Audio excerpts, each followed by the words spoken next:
Bem-vindo aí quem estiver chegando. Hoje, então, a live vamos falar sobre roteiros, diversas camadas e sentidos do que isso tem, possa fazer sentido. E para a live de hoje a gente preparou alguns temas iniciais e depois a gente vai caminhando como o caminho aqui, como a gente for encontrando os temas. E então acho que para a gente começar mesmo, assim, eu vou pedir, já que a Stephanie estava falando, Stephanie, continua aí para a gente, como foi seu percurso profissional, como é que você chegou a ser roteirista? Conta aí um pouco para a gente. Foi quase sem querer, mas não muito. Eu estudei audiovisual, isso por querer, mas entrei meio sem saber o que era direito, sem saber que eu queria fazer. Eu queria trabalhar com filme, série, e era isso, assim, eu não sabia o que cada um fazia no audiovisual. Eu sempre gostei de escrever, e aí a hora que eu descobri que tinha uma coisa que eu poderia fazer que tinha a ver com escrever, isso me interessou. Ao longo do curso, na verdade, eu fui indo para outros caminhos. Comecei trabalhando como editora depois que eu me formei. Aliás, antes de eu me formar. E aí surgiu uma possibilidade de um trabalho de assistência e de pesquisa que precisava de alguém que tivesse algum conhecimento de audiovisual, claro, de roteiro. Eu tinha feito especialização em roteiro, porque eu meio que desisti de ser roteirista, mas eu gostava da coisa, não conseguia ficar longe.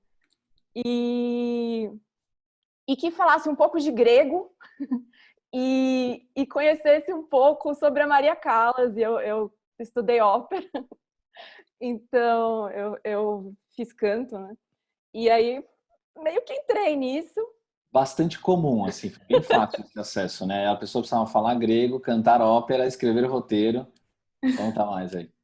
Não precisava de tudo isso, mas é que essas coisas eram coisas a mais, porque era um projeto que precisava de um pouquinho de grego e a Maria Callas era uma das personagens. E aí eu acabei entrando junto com uma colega roteirista também incrível, a Ana Durães. A gente fez assistência pro Braulio Mantovani nesse projeto, e aí eu percebi que eu curtia roteiro. E aí fui indo para essa área. Quem estiver assistindo a gente, só relembrando que o Braulio Mantovani, eu acho que é uma grande referência para todos nós roteiristas brasileiros. Acho que ele escreveu, entre várias coisas que ele escreveu, obviamente tem algumas que se destacam e talvez são aquelas que as pessoas tenham mais acesso e conheçam, que é o filme Tropa de Elite 1 e 2 e anteriormente o Cidade de Deus. E que oportunidade incrível conhecer o Braulio e poder trabalhar com ele. E me fala um pouco, Stephanie, dos trabalhos que você já fez também, para quem está chegando, entender o que você fez, quais foram talvez seus últimos 3 trabalhos. Comentem um pouco aí para a gente. De todos, o primeiro... Então, eu acabei indo trabalhar com o Braulio e com a Carol num projeto que eles estavam... A Carol e com a Carolina Couto. Num projeto que eles estavam fazendo na época, que é uma série chamada A Teia, que passou na Globo. Eu fiz assistência para eles também, para o Braulio mais no Supermax. O Braulio fez, se eu não me engano, 2 episódios, já faz tempo. E a cabeça é difícil. Então, eu fiz assistência nesses episódios. Depois escrevi o Albatroz com ele, com o Fernando Garrido, que provavelmente vai entrar no papo do Edu. Já tudo vai se conectar. Eu sempre falo para os alunos, para as alunas isso, que a gente sempre acaba se encontrando. Assim, agora a gente está dando aula para eles, mas eu imagino que em algum momento, num futuro não muito distante, a gente vai se cruzar de novo nessa área, né? Eu abro parênteses e eu me perco. Não, eu queria só entender, porque você começou fazendo assistência para uma série, né? Que é essa série que era a Teia.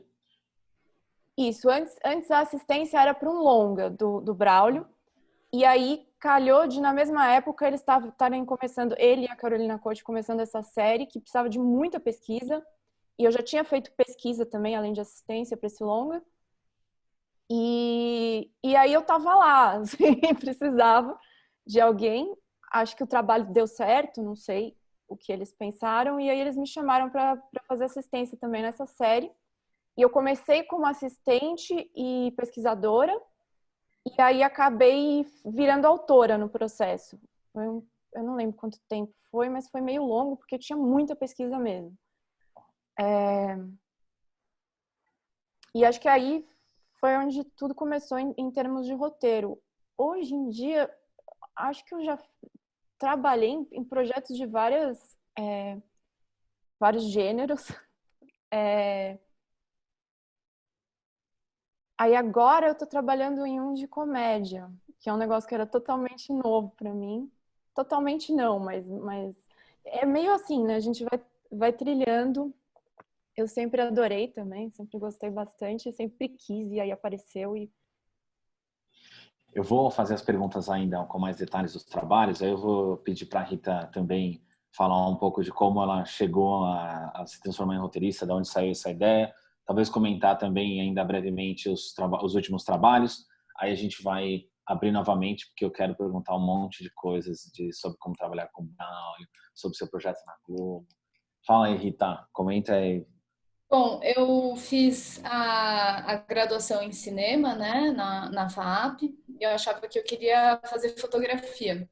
E aí, quando eu cheguei, achei a aula de fotografia muito técnica, e achei que eu queria fazer edição. Aí, até trabalhei um pouco com finalização na Gulani, e aí depois, quando acabou a faculdade, eu comecei a sentir falta de estudar, e comecei a achar que eu queria fazer alguma coisa que tivesse mais a ver com estudar, ler bastante. Não gostei da experiência de set de filmagem, achei muito estressante, não é para mim. Eu gosto de dormir bem, gosto de rotina, gosto de trabalhar das 9 às 6, quando dá. Não que seja assim todo dia, né? Mas quando dá. Mas set E aí, de filmagem não é assim, né? Esse é o problema. O set é muito delicado, né? Não, mas é um trabalho muito intenso, assim, você dá muita raça por 15 dias, aí depois você fica 2 meses sem trabalho.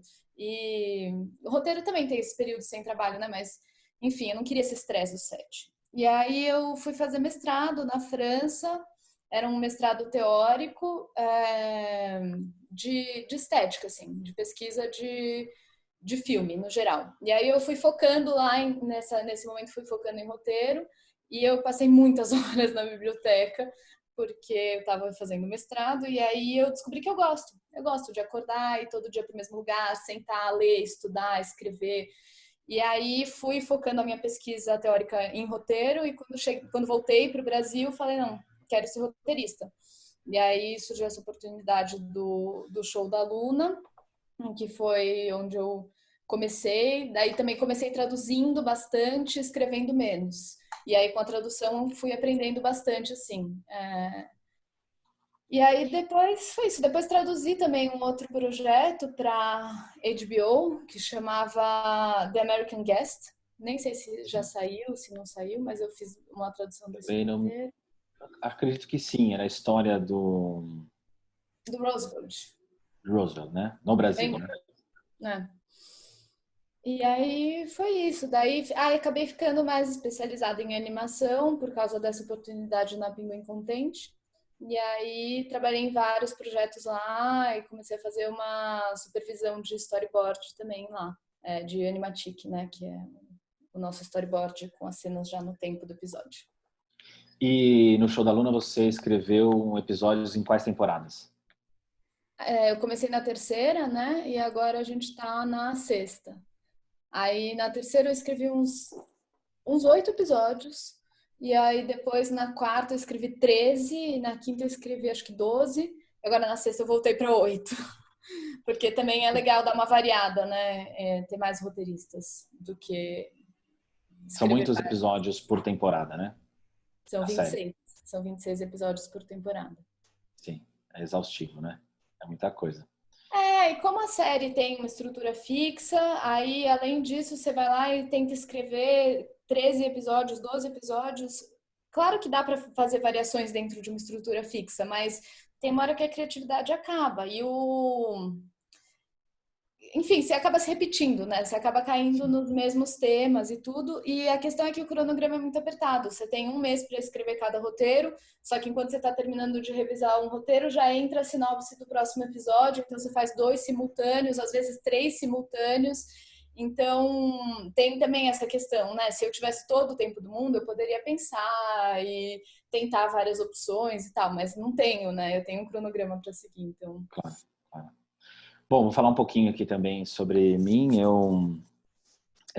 Enfim, eu tive uma vida antes, né, do audiovisual e do cinema. Eu me formei em matemática aplicada e computacional. Eu entrei no mercado de banco de investimento. Eu trabalhei com marketing de produtos. Eu tive uma carreira antes e foi enquanto eu estava ali desenvolvendo essa carreira que eu resolvi fazer cinema. Estava bem romântico, assim, em busca de algo que eu gostasse. E eu acho que foi um momento, obviamente, difícil, porque era uma transição, eu já tinha entrado na faculdade um pouco mais velho, e fiz a faculdade de cinema, amei. Tive ali um momento em que eu achei que ia escrever roteiro, mas depois senti que a faculdade não me preparou o suficiente para ser roteirista, apesar de hoje eu reconhecer o quanto da base teórica, o quanto da base de humanas, e coisas tão importantes assim na faculdade, dado que eu vinha da matemática, inclusive. E aí eu me juntei com uns amigos, que eram amigos que de anos anteriores, anos posteriores, e a gente se juntou para fazer um grupo de estudo de roteiro. Simplesmente 5, 6 malucos e malucas. A gente se via a cada 15 dias, escrevia assim, sem uma orientação formal. Uma das nossas amigas, ela estava fazendo um mestrado, então ela acabava trazendo um pouco da teoria para a gente. E esse grupo foi muito interessante porque a gente ficou 2 anos assim, se debatendo em teorias e escrevendo juntos. E ali, hoje, projetos que eu estou trabalhando saíram daquele momento. Estou falando de 2013, assim, bastante tempo mesmo. E aí resolvi fazer a virada e foi um pouco mais radical, porque eu tinha que deixar meu emprego e sentia também ainda a falta da teoria e decidi para Los Angeles. Eu consegui fazer com que meu emprego me demitisse. Tinha um programa de demissão voluntária, eu saquei toda a minha grana do FGTS e fui torrar tudo em Los Angeles. E torrar mesmo, né? Porque é uma cidade absolutamente cara, eu voltei sem nada. Mas foi muito interessante porque eu fiz uma oficina de roteiro que foi muito intensa. Inclusive que depois do tempo passa, você fala, cara, nem dá, né? Você não vai conseguir virar roteirista em 4 meses. Você precisa de tempo, você precisa do exercício, você precisa acomodar as coisas. Mas esse choque também foi muito importante para tentar, acho que assim, ir direto ao ponto e essas coisas, assim. Foi muito interessante porque era muito prático, né?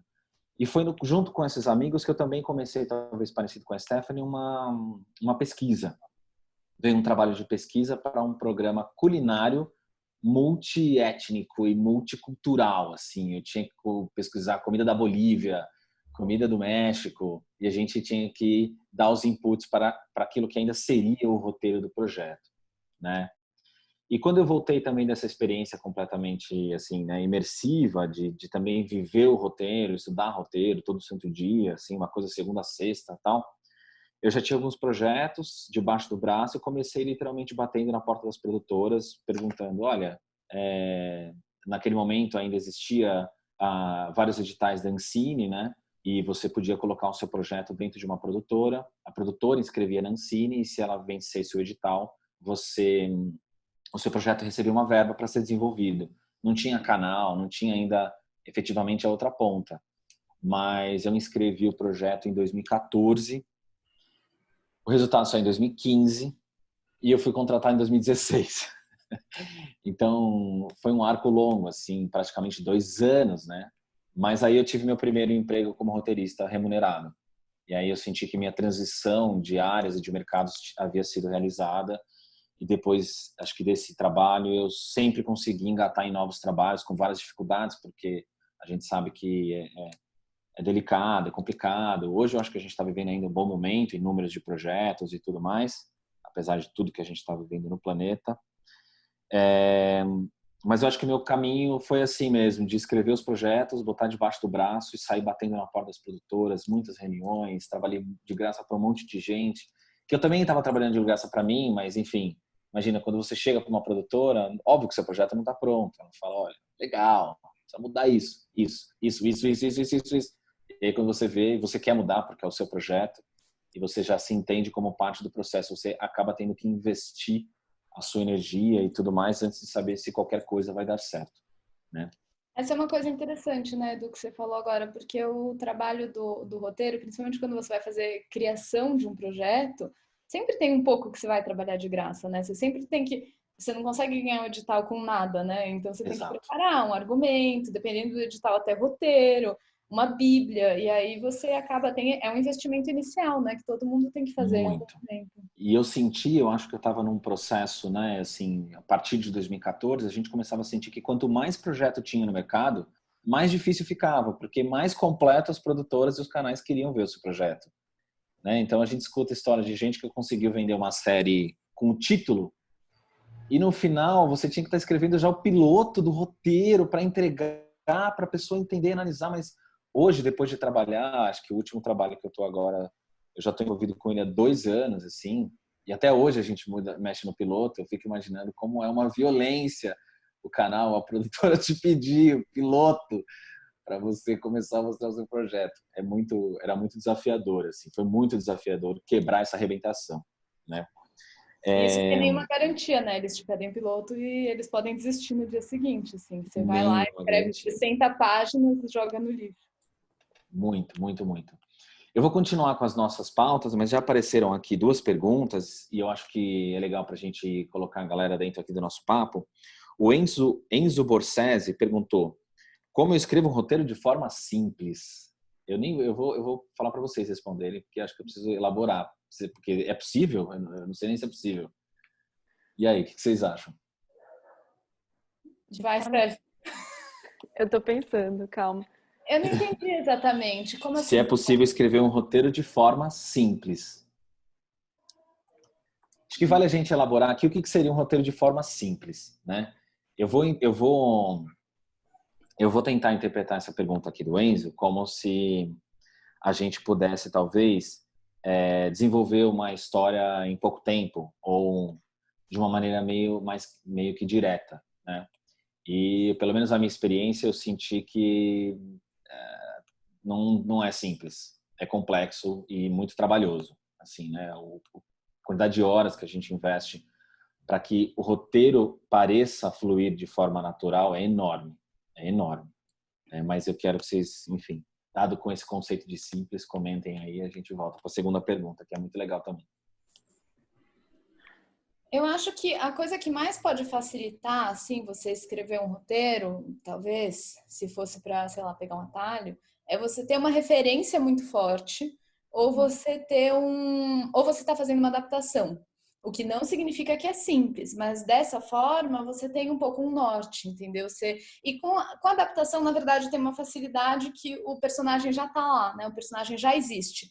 Claro que você vai ter que adaptar o que fica melhor no cinema. Por exemplo, você está adaptando um livro, você tem que ver como que você vai transformar tudo isso em uma coisa cinematográfica. Mas, sei lá, o personagem, ele já existe, ele tem motivações, contradições que você pode reelaborar ou manter, mas você tem um ponto de partida mais concreto, eu acho. Mas não que seja simples. Eu estou escrevendo um longa que é uma adaptação de um livro e tem muitas dificuldades também, mesmo com essa base, né? Eu tinha uma base, eu sabia para onde a minha história ia, mas o livro era muito mais solto e eu precisava fazer um filme com começo, meio e fim, então eu tive que reestruturar tudo. E a questão da referência é uma coisa de você já sabe onde você está querendo chegar. Então, sei lá, quero fazer um filme tipo o filme tal, ou uma mistura, o filme tal encontra o outro filme, sei lá. Então você pode seguir uma linha, você tem uma linha para seguir. Eu gostei muito do que você tocou nesse assunto, porque a gente vai escrever, principalmente quando a história é original, né? A verdade é que a gente ainda não tem a história. E o roteiro, em certa instância, me parece até que ele é uma projeção da história num formato audiovisual. Então, realmente, quando você tem uma adaptação, um caminho eu tenho a história, eu sei para onde ela vai. Agora, o como ainda continua sempre um enigma. Inclusive, livro versus filmes nunca serão iguais e nunca vão ter, né, as pessoas nunca amam igualmente as duas obras, né? E preferivelmente não serão iguais, eu acho. Eu sou do clube que se você está fazendo um filme ou você está fazendo uma série, você está fazendo um filme, você está fazendo uma série. Se você quer ler um livro, você lê o livro. Mas eu concordo que talvez escrever... O processo de escrita acho que não vai ser simples. Não vai ser mentira se a gente falar que vai ser simples. Mas eu concordo com a Rita no sentido de que talvez ter uma referência de formato anterior, até indo para fora do campo da adaptação, ter uma referência do que você imagina antes de você começar a tentar estruturar aquilo, ajuda a ter um norte, com certeza. E nesse sentido, acho que além da referência, eu também sou atriz, então sempre vou puxar para isso, uma preparação inicial antes de você ir lá e sentar para escrever. Então, quem são as suas personagens? Ter isso o mais claro possível antes. Que universo é esse? Porque é a hora que você vai sentar para trabalhar naquilo, para escaletar, para estruturar, para pensar nos beats, tudo já está um pouco mais palpável na sua cabeça. Eu, assim, agora aqui, né, vestindo a camisa do professor, eu também comento isso, principalmente na primeira aula, que eu falo para os alunos. Todo mundo chega querendo escrever um roteiro. E, no fundo, são tantas etapas para você chegar no roteiro que eu acho que é isso, é essa estruturação, é um pouco fazer o mapa do projeto. E aí tem a ver, né, exatamente de entender o universo, entender os personagens, ter pelo menos um arco geral sobre para onde a história vai, aquilo que a gente comentou sobre a adaptação, porque não dá para escrever direto, né? É como sair com um barco que você não sabe para onde você vai, que você não sabe o quanto você precisa se preparar para a viagem. Seria um pouco, talvez, uma loucura impossível. Eu acho que talvez não tenha um jeito simples, né? Acho que tem que ser o jeito, talvez, organizado. E o jeito certo, ainda que essa palavra carregue uma subjetividade, mas no sentido de você tem um chão para pisar, né? A história precisa partir talvez desse processo. Inclusive, a gente comentou aqui, começamos, né, pelo menos parte da carreira com pesquisa, o quanto a pesquisa é importante. Para mim, eu falo, a pesquisa não sai tudo da cabeça do autor, né? A pesquisa ajuda a gente demais a conhecer a realidade de cada história. Eu vou emendar uma segunda pergunta aqui, ó, que é da Isabela Pinho. Vocês acreditam que os roteiristas são desvalorizados quando a produção de um filme começa? E aí, a Stephanie, que eu acho que já polêmico. Passou por algumas vezes. Me conta aí. Acho que não. Eu acho que eu sempre falo de novo para as alunas e para os alunos que um pouco do nosso ofício é a arte do desapego também. É entender que, primeiro, é um trabalho coletivo. Escolher trabalhar com audiovisual é coletivo. Sua obra-prima não é esse roteiro impresso em papel. É uma coisa que vai acontecer muito depois dele. E acho que manter isso sempre por perto enquanto você está escrevendo. E escrever pensando nisso. Tem casos de roteiristas mega controladores que deixavam tudo muito certinho para não ter possibilidade de mudança na hora de ser filmado. Mas eu acho muito bonita a ideia de que eu escrevo uma coisa que vai depois ser repensada. Aliás, escrevo coletivamente, porque eu escrevo mais séries e eu sempre em sala, e eu adoro sala de roteiristas, que vai ser repensado por outras cabeças que têm perspectivas que eu nunca teria, que têm vivências que eu nunca teria e que vão conseguir dar leituras para aquilo que eu nunca daria. Desse começo da sala, com outras pessoas, e por isso que é legal ter salas diversas, até a última ponta da edição, da finalização, passando por atrizes, atores. Eu vou estender uma pergunta aqui. Depois de produzido, você assistiu e como é que foi a sua visão, né? Porque você sabia cada palavra que devia ser dita ou como foi alterado. Esse processo é rico, mas depois que você viu realizado, como é que foi?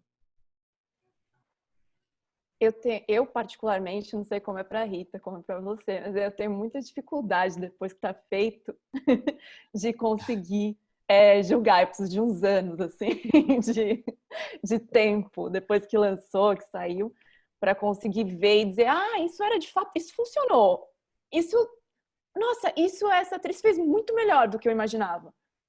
Esse personagem, isso já aconteceu, esse personagem está muito melhor depois que ela pegou ele e se apropriou. E às Rita, vezes não, né? Às vezes rola frustração. Rita, você tem uma experiência maior com animação. Acho que na animação talvez não haja tanta assim essa liberdade. O roteirista talvez tenha mais esse controle. Não, tem bastante mudança. Porque, assim, eu escrevo, aí os diretores revisam, a gente faz uma leitura juntos, onde talvez esse seja o momento mais difícil, porque é o primeiro feedback. Então, eu coloquei lá um negócio que eu achei super engraçado, e daí então os diretores, tipo, não, isso não é engraçado. Então, esse é o momento mais difícil, assim. Mas tudo bem, eu já desapeguei. Não dá para ser roteirista se for ficar chateado com cada feedback negativo, né? Aí depois tem o feedback do canal. Aí depois tem o storyboard, que aí é um cara que fica fazendo os desenhos de tudo que vai acontecer no episódio. Os nossos episódios têm 10 minutos e 30, e aí o cara tem que fazer, em média, ele faz umas 130 cenas, e cada cena tem, no mínimo, uns 3 desenhos diferentes.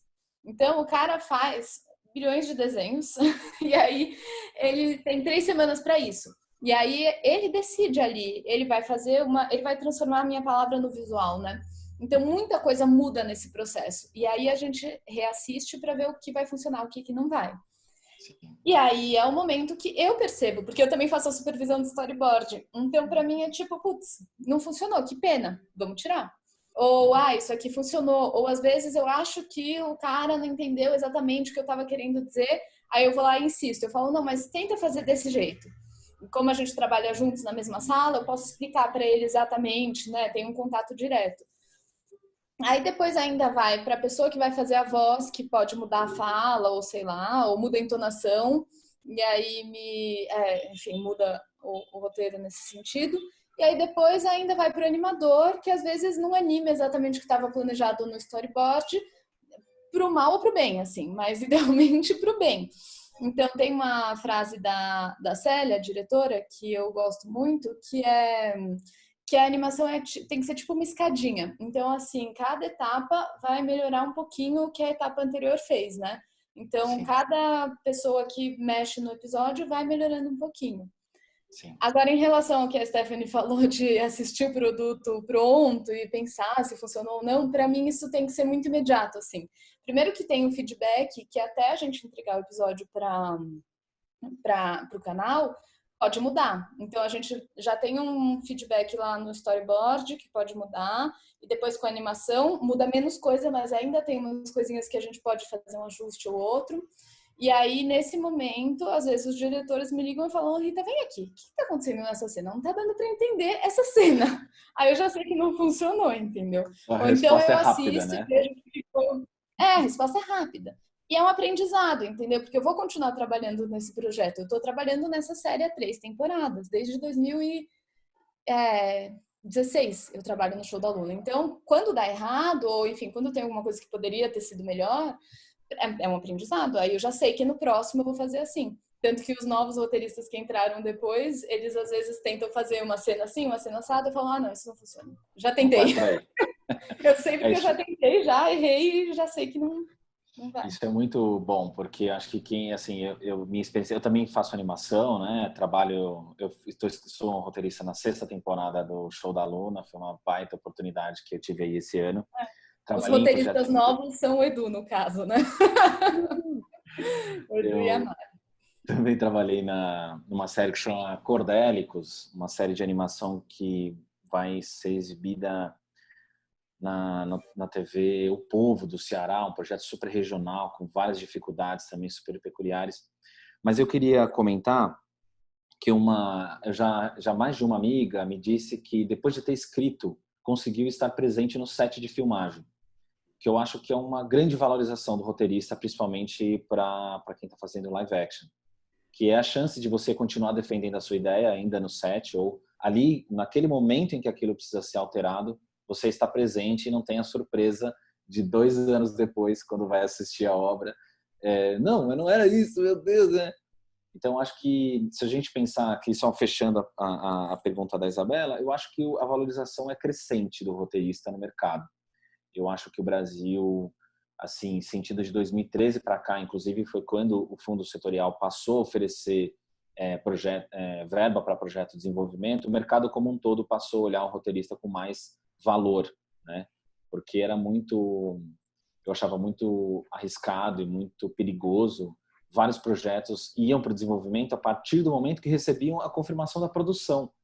Que era uma loucura, porque assim, você tinha um projeto que era fundamentado, que era forte o suficiente, mas quando falava, agora vai rodar, aí se revia tudo novamente.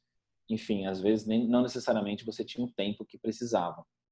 Então, eu acho que cada vez mais a gente está sendo mais valorizado e cada vez mais acho que tanto o mercado está percebendo quanto é importante esse processo de desenvolvimento e a presença do roteirista.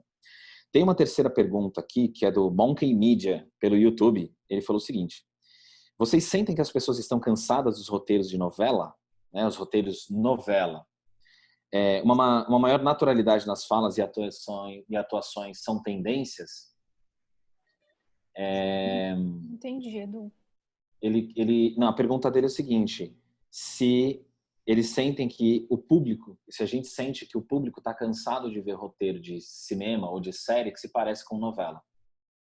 Eu acho que é o típico novelada, quando a gente olha para um filme e fala, meu Deus, está parecendo uma novela. Antes da gente responder, eu só quero fazer uma ressalva, que às vezes a gente olha para a novela e fala de novela de um jeito pejorativo, que eu acho que é incorreto, né? Novela é um formato maravilhoso, lindo, e que exatamente por ser um formato é daquele jeito que tem que ser, né? Mas é errado quando um filme...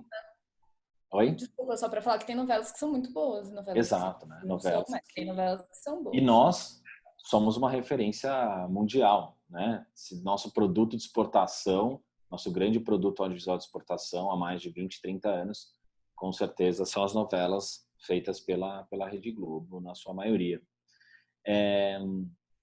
Mas é errado quando um filme fica com cara de novela, né? Ou quando uma série entra para o formato de novela.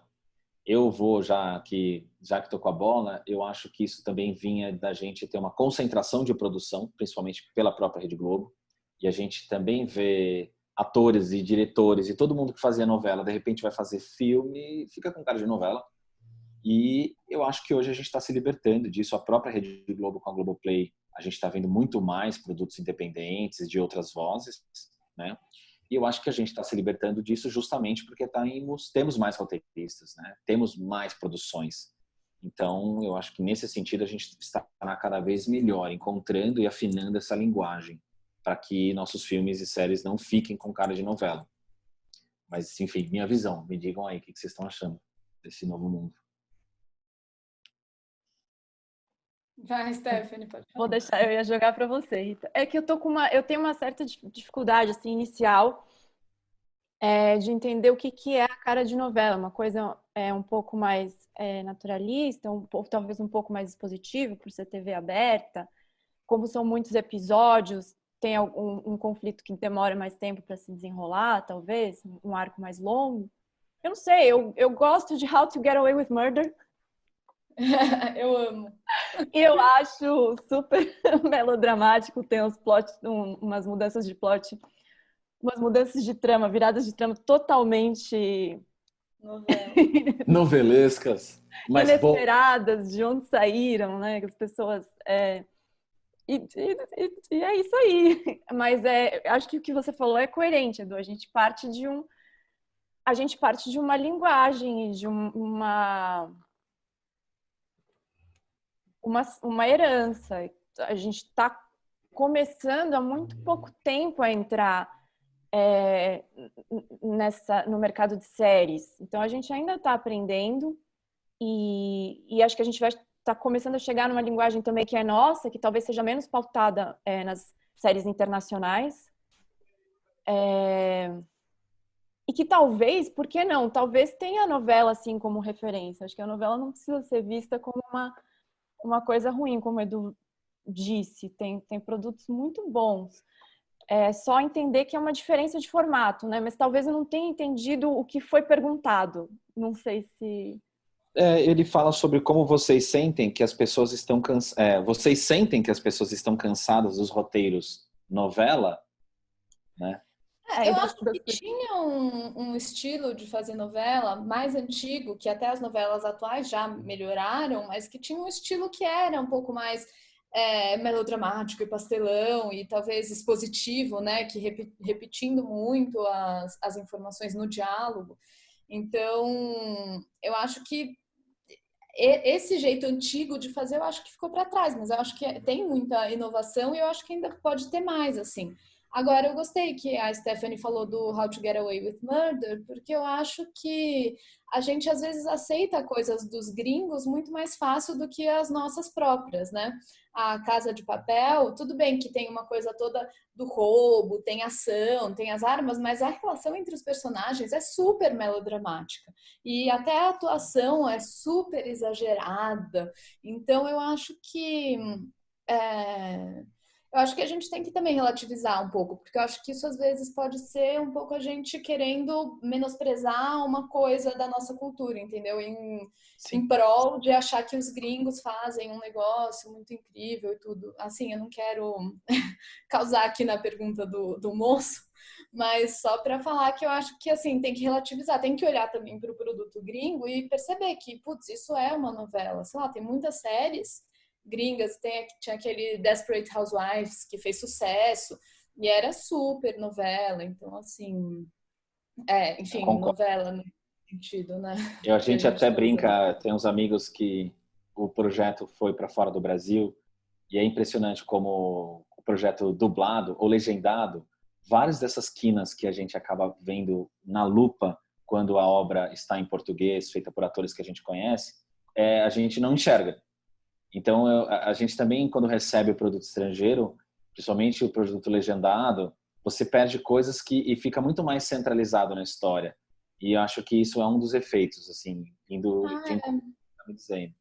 Eu tive um exemplo curioso com isso, com o 3%, né? Que eu gostei muito da narrativa, do roteiro, mas eu achei que realmente um pouco alguns atores não estavam tão bem, alguns atores estavam um pouco forçados, assim, não estava natural. E aí uma amiga italiana minha assistiu o 3% e falou, ai, assisti, olha que legal, uma série brasileira, tal, e aí?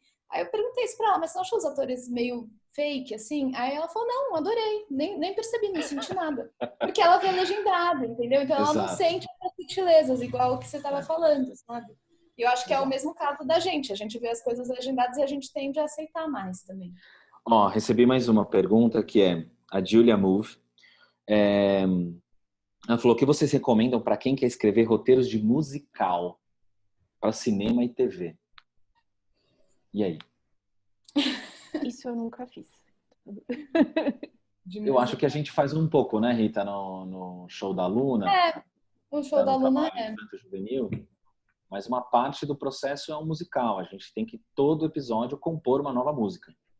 E ela tem que explicar ainda uma série de coisas para crianças de até 5, 6 anos. Então, são vários desafios, assim. Eu nunca tive ainda também... desculpa, Edu, pode falar. Não, eu nunca tive ainda a experiência de fazer um musical. Eu acho que tem tudo a ver com o Brasil. Eu tenho um aluno num curso atual que está desenvolvendo um projeto de longa-metragem, um musical. Eu tô louco para ver musicais brasileiros. Eu sei que musical divide plateias, né? E eu sou daquelas pessoas que gosta de musical. Desculpa, gente, eu gosto de musical. E o Brasil é tão musical, eu tô querendo muito ver. Agora, se eu puder te dar uma dica, Julia, você vai ter que trabalhar bastante com a composição. Acho que aí é um trabalho onde a pesquisa vai se estender para o campo musical de forma muito grande. Você tem duas grandes coisas para fazer, que é estudar roteiro e escrever roteiro, entender a linguagem e ao mesmo tempo conseguir assim ter essa vocação de unir esse projeto com a parte da música mesmo. Tem um filme, olha só, que o Alceu Valença, nosso querido cantor, né, de forró e tudo mais, que ele se chama Luneta do Tempo.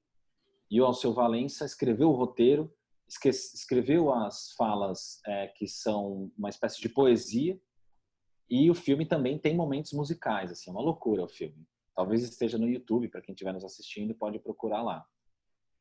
Eu acho que eu não saberia dizer regras iniciais, a não ser, você vai ter que estudar bastante roteiro e trabalhar o campo musical, composição, para ver como é que se junta esses dois mundos. São duas montanhas que você está subindo ao mesmo tempo. Hein? Ô, Edu, pegando que eu vou virar compartilhar. mediadora, deixa eu fazer uma pergunta para vocês, porque eu não sei, agora eu estou interessada. Mas a estrutura do roteiro, se você está falando de um longa, por exemplo, do arco continua servindo, né? Em termos técnicos, o que muda é que você precisa adicionar música. Não, é assim, você vai continuar fazendo uma coisa com o primeiro, segundo e terceiro ato, você vai continuar seguindo a estrutura do roteiro, só que daí você vai ter uns momentos, e aí você tem que escolher, são momentos chaves, em que vai ter um musical, né? E aí o que eu acho que é interessante de compartilhar da nossa experiência com a Luna é que além de ter uma música, assim, tem uma hora que ela, em todo episódio, ela faz uma pergunta, e essa vai ser a pergunta, o tema do episódio. E aí tem um momento musical para marcar, que é a música mais famosa da série, que é o Eu Quero Saber. Quem tem filhos, sobrinhos, conhece essa música do show da Luna. E aí depois tem um momento em que ela descobre a resposta. E esse momento da descoberta também é musical. E aí a experiência que eu queria compartilhar é que a gente, roteirista, escreve um poeminha. A gente escreve um poema tentando achar uma métrica para cada episódio, porque essa é a proposta do show da Luna. Para cada episódio, a gente sugere uma referência musical ou um estilo musical. Às vezes eu mando um clipe do YouTube de uma banda X da Jamaica, porque eu quero que seja um reggae muito louco nesse episódio. Então você tem pode inserir no roteiro algumas referências ou alguma indicação do estilo. E eu acho que, só para finalizar, eu acho que o sucesso do La La Land, né, mostra que existe uma demanda, que existe uma abertura de mercado para isso. Tem uma série musical, não sei se vocês conhecem, se a Júlia conhece, que chama Crazy Ex-Girlfriend, da Netflix. Não assisti, já ouvi falar, mas não assisti. Eu acho muito engraçada, assim, e aí tem 2 músicas por episódio, com clipe, com todo mundo dançando, então talvez seja uma referência legal. E a dica eu acho que é essa, estuda muito roteiro e assiste muito musical. E pensa no seu musical, por exemplo, também tem uma coisa a se pensar que é a cada quantos minutos vai ter música. Porque no show da Luna, por exemplo, tem uma música que repete, a música da descoberta, ela repete quando ela descobre e no showzinho final.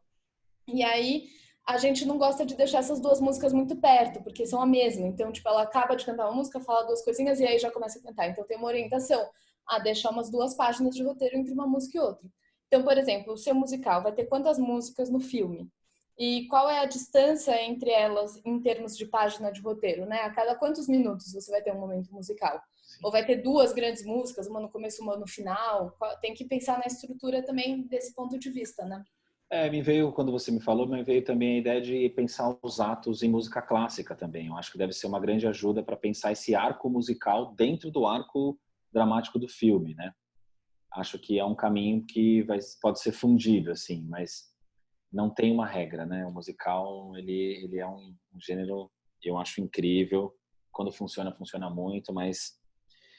Enfim, aqui o Rob Dave fez uma pergunta que eu acho que eu já sei a resposta de vocês, provavelmente, que é: como lidam com a ideia de ter que destruir suas próprias ideias? Destruir?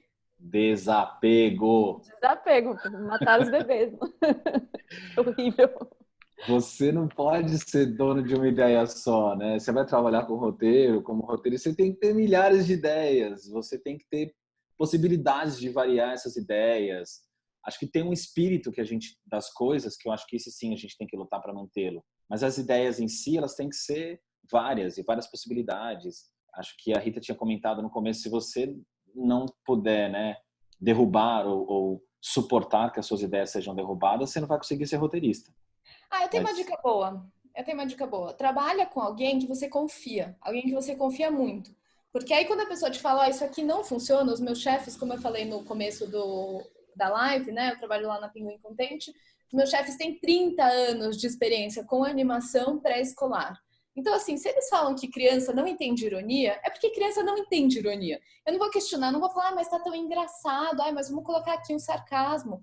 Não, porque eu confio neles tanto. E depois os produtos que eu fiz com eles, que não foi só o Show da Luna, trabalhei em outras séries também, pela Pinguim, e fazem tanto sucesso, sempre dá tão certo, fica tão bonito, a gente tem feedback das crianças, dos pais. Então, assim, você tem que ter essa confiança com a equipe que você está trabalhando, sabe? Tenta trabalhar com gente legal, com gente que tem uma experiência, que você vai poder ouvir e acreditar que o que a pessoa está te dizendo é o melhor. Claro que você pode discutir, conversar, não, mas deixa eu entender melhor, explica por que não, por que isso, por que aquilo. Mas, assim, confia. Quando o cara dá uma palavra final e fala isso não funciona, confia. Eu acho que para mim isso funcionou muito, assim. E aí depois tem uma outra coisa que eu concordo com o Edu. Tipo, você tem, sei lá, 100 ideias. De cada 100 ideias, 80 são aceitas e 20 são recusadas. Tá uma porcentagem bem boa. Tá ótimo. Você é um bom roteirista. Você tá mandando muito. E aí, Stephanie? Não, eu assino embaixo de tudo que foi dito e acho que, assim, só para relativizar, porque eu sempre relativizo, sou a que traz polêmicas na sala, saber quando é uma ideia que vale a pena ser defendida e também saber se você está trabalhando numa sala, se você está trabalhando com outras pessoas, qual é o limite de defesa dessa ideia. Tem uma coisa, quando a gente está começando, às vezes a gente acha que não sei, eu não sei o que acontece, é a juventude, eu tô falando de mim, tá? Mas de todos nós. O espírito meio teimoso, de não, é isso, faz todo sentido, e o que você nunca vai saber, tinha uma pergunta agora há pouco que eu não entendi, porque eu nunca vou saber do que o público tá cansado ou não tá cansado. Eu consigo saber porque eu acompanho na internet, porque eu assisto coisas, eu sei a minha opinião, eu tento ouvir vozes diferentes da minha, mas o que vai chegar no final, eu nunca vou saber. Se eu estou trabalhando com outras pessoas e o que eu estou colocando não está convencendo, já foi barrado no primeiro público. Sim. Sua primeira audiência então, já está falando, muda aqui. Não está funcionando, alguma coisa não está. E eu acho que é uma coisa do nosso ofício de ator também, de atriz também, de ir lá lapidando e cada vez mais, porque cada questionamento, às vezes até coisas que você discorda, são oportunidades que você tem de repensar aquilo e tentar melhorar. Eu também tive experiências muito parecidas. Uma vez levei um projeto para uma produtora, aquilo que eu achava que era a coisa mais interessante foi a primeira coisa que a produtora derrubou. Ela falou, não, isso aqui não dá, cara. Isso aqui estressa a criança. Eu falei, mas eu achei que isso era o legal. Ela falou, não, o resto é legal, isso não é. Então, realmente, a gente tem que ouvir, desapega, tem que mudar o projeto. E para mim, eu sempre acho que o projeto vai mudando para melhor. Óbvio que tem um momento que você fala, calma aí, né? Mas é desapego. Eu vou juntar aqui duas perguntas, porque elas meio que podem talvez ser unidas aqui. A Casey Martins perguntou qual a diferença principal entre um roteiro para cinema e de novela. E a Carla Naira, existe uma linguagem própria para série e novela? Como seriam essas linguagens? Eu acho que a gente comentou já um pouco aqui sobre essa diferença, né? Eu vou fazer uma introdução que, primeiro, a novela dura o ano inteiro. A novela dura 2 anos, né? O filme dura 2 horas. A série tem 8, 10, 20 episódios. Eu sempre acho que a gente escrever é uma forma da gente, como diria o Tarkovsky lá no livro, esculpir o tempo, né? E o tempo da novela é diferente do tempo do cinema, que é diferente do tempo da série. Então, acho que só a quantidade de história, as condições que você tem para lidar com a história que você vai contar, já define essas linguagens que são diferentes. Mas eu não sei, alguém já escreveu novela? Stephanie já escreveu novela? Não. Não, também.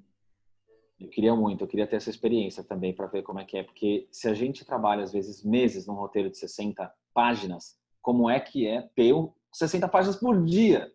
É uma loucura, né? Acho que já vem outra questão. Imagina você leva meses para fechar 60 páginas e de repente todo dia tem que ter 60 páginas. Óbvio que novelas também são escritas a várias mãos, né? Eu já ouvi falar de novela que tem 12 roteiristas. É um time, né? É praticamente um time, né?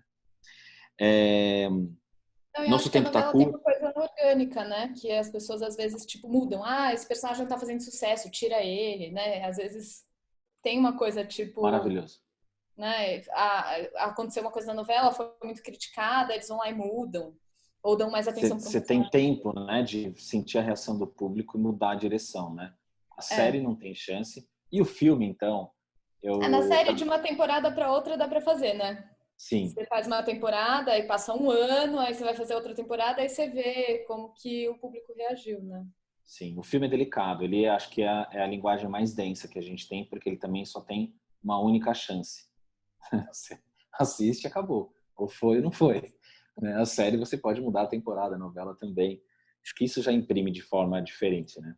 Mas nesse sentido, o piloto é muito importante, né? O piloto da série é tipo, é quase que nem você escrever um filme. Então, assim, você tem que colocar toda a sua energia para fazer o melhor piloto de todos que vai conquistar as pessoas. Olha, tem uma pergunta aqui que eu acho que é muito boa também, que estão perguntando para a gente o seguinte: o Paulo falou quais os livros de referência para quem quer entender e aprender sobre roteiro. E aí, livros, indiquem. Rita, Vou lançar Bom, uma o meu polêmica. Stephanie preferido. está na ponta da língua. Vai, Stephanie. Não, Ah, deixa a Rita. o que eu mais gosto é o Maqui, o Robert Maqui, o livro Story, porque ele é mais orgânico. O mais clássico, as pessoas leem o Sid Field, que ele dá bastante regrinha. O Sid Field é o autor do Manual do Roteiro. Ele dá bastante regrinha, é bem específico, é quase uma receitinha de bolo. E o Maqui, eu acho ele mais solto, ele propõe reflexões sobre os filmes, ele fala de muitos gêneros de filmes diferentes. É o meu preferido. Stephanie, Eu deixei a Rita falar primeiro, porque minha vontade era falar uma aqui, que é o que todo mundo vai dizer, que você vai entender, mas aí, como eu gosto de polemizar, eu vou falar que o Maqui parte para. Não sei o que o Maqui vai achar do que eu estou falando. Mas para mim ele parte muito de coisas que eu já tinha estudado como atriz. Então, acho que tem muito do que você vê e que precisa saber como roteirista. Do que vai estar na poética. Então, acho bom ler a poética, que é curtinha, ler com calma. E tem muita referência de Stanislavski. Eu acho eu importante todo roteirista, toda diretora, todo mundo que vai trabalhar com criação no audiovisual ter alguma noção de dramaturgia e de teatro primeiro. E se der para ter de atuação, eu acho melhor ainda. Porque tudo parte de personagem, no tipo de roteiro que a gente está falando, que é o roteiro clássico. sim, acho muito importante. Os livros que vocês comentaram, eu também acho que todo mundo acaba lendo e passando por esses livros. Eu, às vezes, gosto de falar para os alunos, leiam, qualquer um, lê 2. Porque, de certa forma, está todo mundo tentando falar da curva dramática, que é essa coisa que não tem uma definição exatamente clara, mas que está todo mundo tentando explicar como é que faz. Tudo começa, talvez, com a Poética do Aristóteles. É um livro um pouco difícil de ler, né? Parece uma dissertação de doutorado de 2000 anos atrás. E mas eu acho que depois que você encara a linguagem do livro, ele vai bem. Amo Maqui também. Agora, para série de TV, eu cruzei com um livro que foi muito especial para mim. Ele se chama Writing TV Drama, da Pamela Douglas. E esse, para mim, foi uma virada de página, assim, porque esses demais filmes falam bastante sobre a curva dramática, mas ela tenta explicar como é que isso se aterriza numa série. Então, eu gosto muito desse livro. Ela fala de mercado também, né, Edu, nesse livro. Oi? E de Ela mercado. fala de mercado, como você vai conseguir realizar a sua série, né? Fazer acontecer mesmo, não só Sim, escrever. muito bom. E eu tenho outro livro que eu amo muito, mas esse eu diria para as pessoas, inclusive, já usarem, talvez, depois que você escreveu o seu roteiro, que se chama Screenwriting is Rewriting. Né? Escrever é reescrever. E isso é uma verdade. Nosso dia a dia é reescrever. Você escreve, reescreve, escreve, reescreve. Um livro que eu gosto bastante, e foi um professor do doutorado da UCLA que fez o livro. Ele é muito didático. E, enfim, eu destaco esses dois livros, além do Maqui, que é maravilhoso. E a jornada o Herói de Mil Faces, né? Que fala das jornadas. Tem que falar desse livro, né? Tem que ler, gente. Jornada você tem que ler, nem que for para você odiar. Você precisa Mas ele é encontrar. gostoso de ler, né? Ele é gostoso É de bem ler. gostoso. Inclusive, esse É uma leitura o Herói fácil. de Mil Faces é uma coisa muito, sei lá, existencial, assim. Mas, Edu, você está indicando o Herói de Mil Faces ou a Jornada do Escritor? Desculpa, eu estava indicando o Herói de Mil Faces, porque falava da jornada do herói, mas eu acho que tem um livro que é muito didático, muito bem lembrado, Rita, que é A Jornada do Escritor, do Christopher Vogler. Né? Esse eu acho que é um bom livro, assim, também. Para quem tiver com preguiça, pega esse primeiro livro. Né? Você está com preguiça, lê esse livro primeiro. Mas eu acho que a gente tem que ler vários, inclusive para a gente ir montando esse negócio que é a curva dramática na nossa cabeça. E escrever, né, gente? Não tem como aprender a ser roteirista sem escrever. E você também escrevendo... passou uma bibliografia aqui, né? Passamos. Espero que tenha dado tempo de anotar. Eu ainda quero falar mais duas coisinhas. Eu queria dizer o seguinte, inclusive, para a gente ir fazendo as considerações finais, porque nosso tempo está acabando, voou, podia ter mais 2 horas. Vamos fazer outra. Posso falar só mais um livro? Porque a gente falou um monte de autor gringo e eu acho que sobre ser roteirista, eu não sei se aparece espelhado.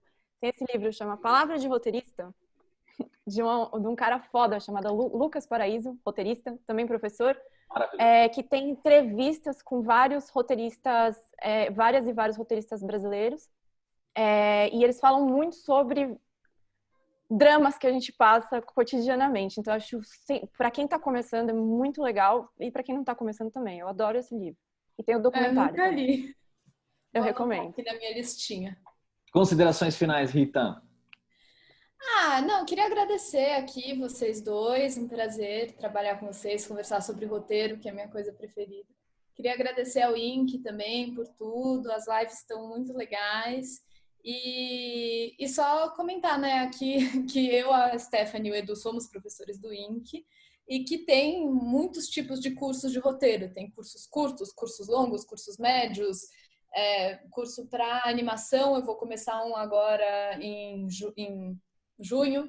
Tem curso para série, para longa, para curta, enfim, para todos os custos.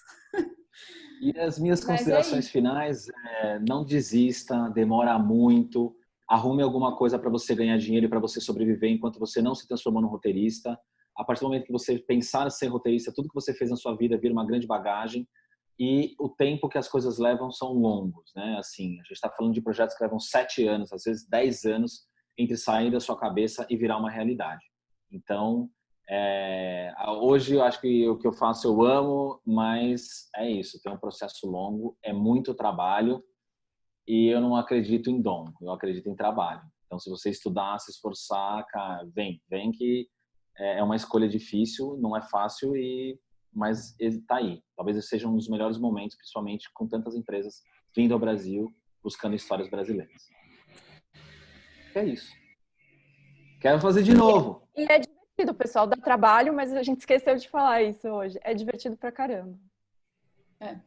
Eu também gosto muito quando a gente passa, principalmente na sala de roteiro, vários dias discutindo, né, criando a história juntos, né? É uma satisfação muito grande mesmo. Agora eu quero ver na tela, né? Demora mais 3 anos. Menos a Rita, que já vê na outra semana. Os seus episódios da Luna já vão ficar prontos. Uhul, eu quero ver, eu tô muito, eu adoro. Já. Muito bom. Gente, muito obrigado. Acabou. Então tá. Até mais. Beijos. Vamos marcar Obrigada, mais. gente. Boa quarentena. Tchau, gente. Tchau.